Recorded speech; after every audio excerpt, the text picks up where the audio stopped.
Hey there, everybody. This is John Wendler with Loved by God. And, I've been going through the Bible and sharing just what God has been speaking to me. And I really felt like God just wanted me to kind of share my testimony of my life, of my story, of what kind of has happened with me and why and how I ended up here. Um, I grew up in the church. I don't know about you, but I was raised in a family that we were at church every Sunday, and yeah, I was there all the time. I heard all the stories. I knew all the stories, but I never really had an encounter with God. Um, as a teenager, I remember going to youth camp, and this kind of fixed in my mind what Christianity was in my head, and I just remember going to youth camp and they would preach and they would talk about just how easy it was to get saved. And, if you get saved, God will love you, He'll change your life. It's going to be amazing. And I remember going up and asking for for salvation by prayer, and felt amazing. I was excited, great, gonna have this new life. And the next day I came in and they preached again and they said, if you're still angry, if you're still upset, um, maybe you didn't get saved. And in my heart, that just like, I still had struggles with anger and with lust and things like that. I just prayed for one day, right? And so at that point, my life just became this place of condemnation because I was like, I clearly don't have it because of what they said, and I don't think I'm going to get it. So I just kind of gave up on Christianity. I decided that I didn't have what it takes to keep the rules, so I wasn't. If God was going to send me to hell, might as well try and enjoy my life here. And so that started my journey on walking away from God. And lived my life like that for a while. I got into drinking, smoking, and just all sorts of just troubled stuff of a teenager. And 2010, 2011, my dad was diagnosed with, believe, stage 3 colon cancer. That was a big shock to my system. I loved my dad. As rebellious as I was, he was always an amazing mainstay. He never ditched me, never got rid of me, never gave up on me. And when he got cancer, that just really rocked my world. And at the time, we had a business, and my dad, a lot of people get worn out, they get exhausted from chemo, but my dad, he ended up just, instead of getting exhausted and instead of taking it easy, he doubled down. He went to work more. He went from working 50 hours a week to 60 hours a week, and he was just a trooper.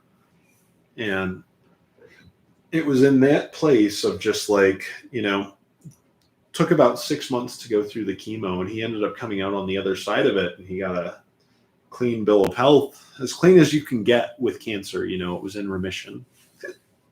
And so we all thought it was clear. Now, through the chemo treatment, I don't know your experience with this or not, but, they had prescribed him some pills to deal with the pain, but he said that it dulled his senses too much. He couldn't focus on work. He couldn't do all of this other stuff. And so he asked instead, can you prescribe me a beer a night instead? I think a beer would take the edge off and it wouldn't just destroy me. And so he asked for that, and the doctor said, okay. My mom was very opposed to that because her family, there was a long history of people who had done some really bad stuff with alcohol. But he had the doctor's note. My mom couldn't argue. He was in chemo. He was cancer surviving, right? Do whatever you can to help them. So my dad, he started drinking. After about 6 months, like I said, he was in remission, but he didn't end up stopping the drinking. He actually started escalating and picking up on drinking and drinking more. And it turned into a situation where it went from what seemed like was a beer night to really bad, really quickly. It seemed like that, And the first incident was I got like 50 missed phone calls from the police. He had almost hit a parked police car on the interstate going like 20 miles an hour over the speed limit. So the cops were cussing me out, yelling at me. I had to come pick him up, and he got better for a few weeks because that was pretty serious. Maybe you should slow it down. So he did. And he would be good for a couple weeks, and then he would start picking up again. Something would happen to just put him over the edge where he needed a drink. And a drink would escalate over a period of 2 weeks to another incident. In my head, like this has been about 10 years. So, in my head, it's one of those things where it comes in like 6-month chunks. It's like it was 6 months to remission. It was probably 6 months to this situation, but there's some blending in there. And then we had like a 6 month of what I would call like a hell period of like every month there was something crazy that just happened in our lives as a result of my dad drinking. After, like I said, 4 months, 6 months, I don't know. It's kind of a blur to me in hindsight. But after an extended period of just dealing with months of this, my dad,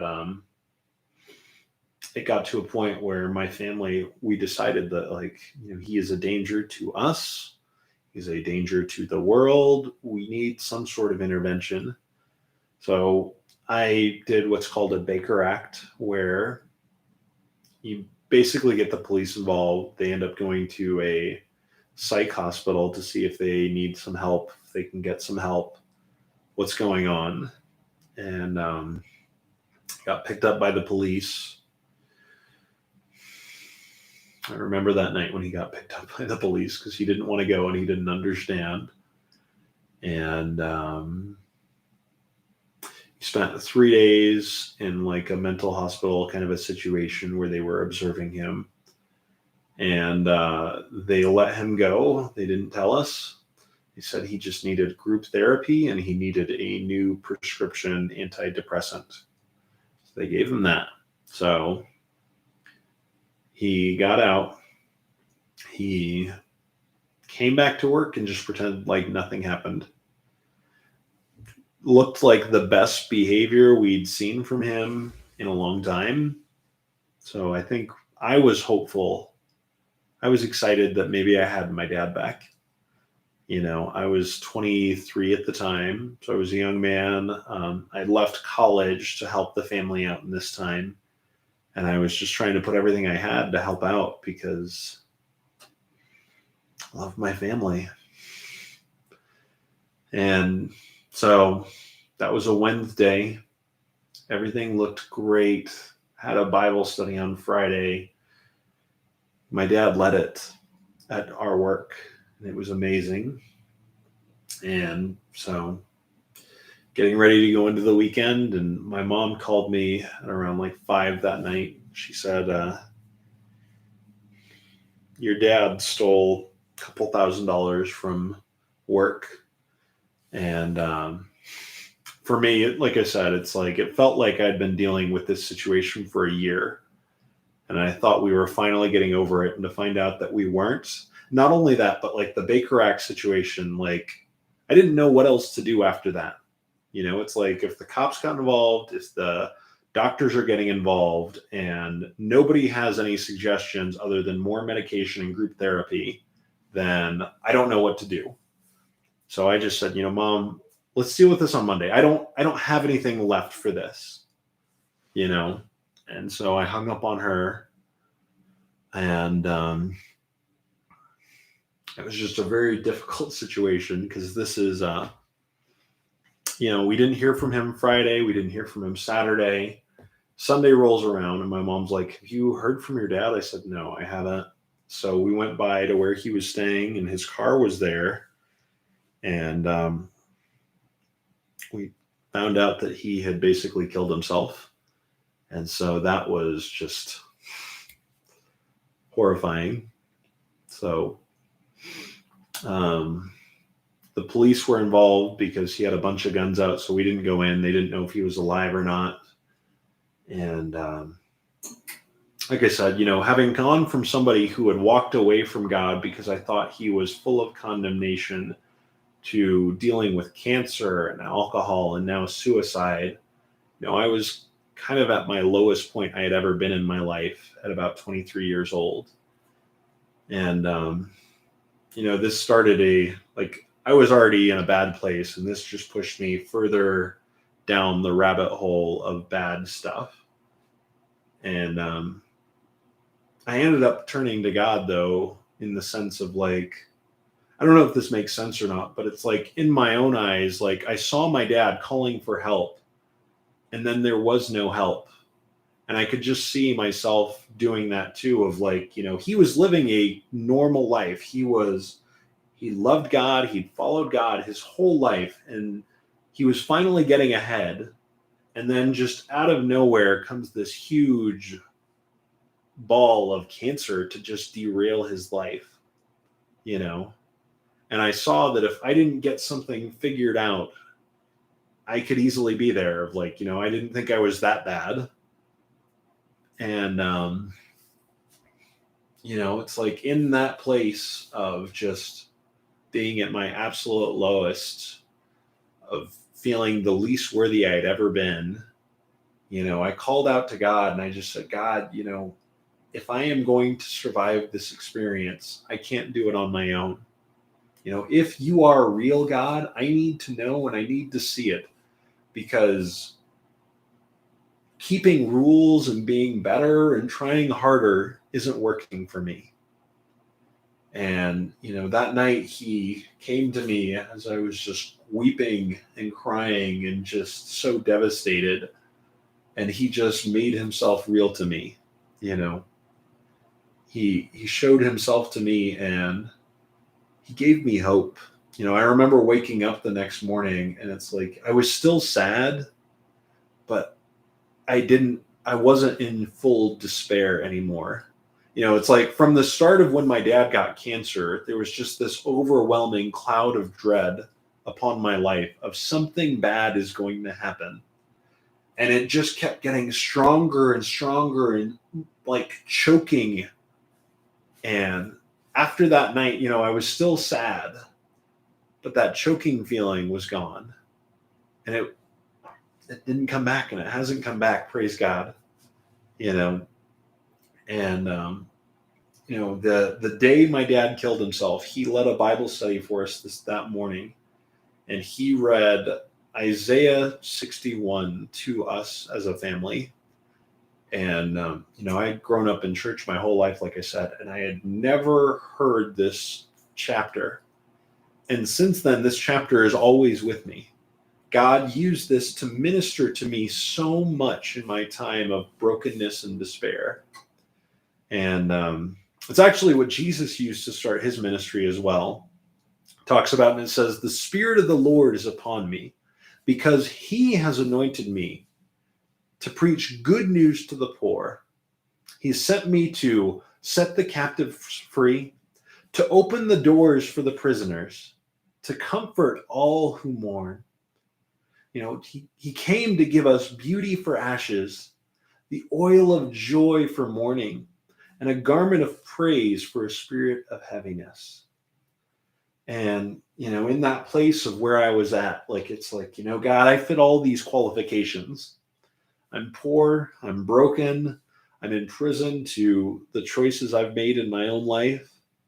I've got ashes, I've got all of this.